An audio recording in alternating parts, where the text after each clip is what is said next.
Hey guys, welcome to another tutorial of the solution journals. Today we will learn how to see our money on our account of Google Play and the Google Play Store. If we want to see our money, we need to go to the Play Store, and here in your Play Store you need to go to the superior right corner in the bubble of your profile, and here you need to pick in the third option in where set payments and subscriptions, and here in payments and subscriptions you need to go to the first option where set payment methods, and after that you got here the cards you got registered in your Play Store.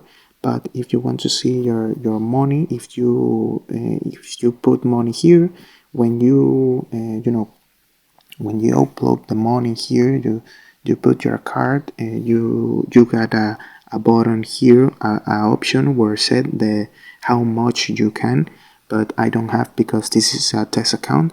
But here where set Visa, you got a button where a part where set your money if you upload like your money in your account. So this is a process. I hope this tutorial was helpful for you. Follow us for more content like this.